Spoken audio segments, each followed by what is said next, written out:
Hello, hello, hello, hello.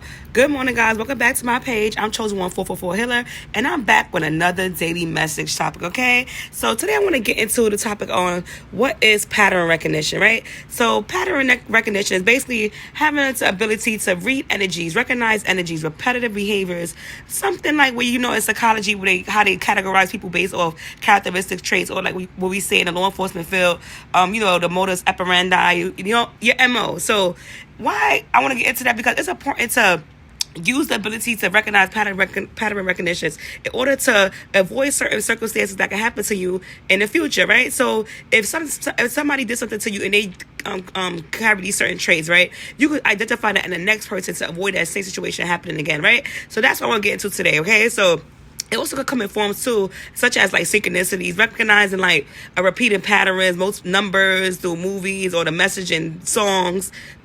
So all my life, basically, I've been a person that was extremely great at recognized pattern recognition, right? But the thing about that, I never told anyone. So half the time, I feel like when you are using this ability, you don't really talk about it. You just peep it, understand it, and get it, okay? So ways you can understand it is based off like, it's also an energy field. So I can recognize if a person is moving in a devious manner based off certain behavior traits, right? Sometimes things go over our head, right? Sometimes we ignore certain things because we believe, okay, this person is smiling at us. That means they have no cruel intentions, but that doesn't always mean that. Sometimes you have people that will actually literally smile in your face and have the worst intentions for you, okay? So it's certain cues you could like just go by, based off like their energy field, their behavior. So ways you could do it is like maybe like you could look at the people with like eye contact, right? The sound of their voice, that's what you call diction and tone in like English class, right?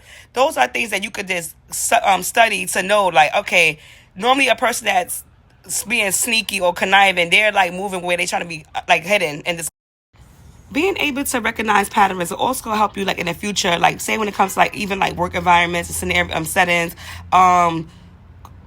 relationships, things like that. It can definitely help you, because why, you can avoid either waiting for something to happen, like waiting for the outcome, or you can actually escape it, right? So pattern recognition, like where you could tell like where somebody's like out to get you, or they looking like to get you in trouble or reprimanded, say like at work, you could go by the pattern recognition, like basically like certain behaviors that they do to lead to something, right? So you gotta basically just put the pieces together when it comes to stuff like that, right? So it's like all of a sudden, like say if out of nowhere, if a company or agency is feeling like, all right, they don't want to work with you anymore, or they thinking about getting rid of you or something like that, or firing you, right? They're gonna start moving in certain ways where it's like they're now like looking for things to be wrong with you, picking out things, and you could be like, well, I'm not doing anything wrong, right? But they'll suddenly just start calling you into the office, maybe have you like look over old files, old records of you, old attendance records, just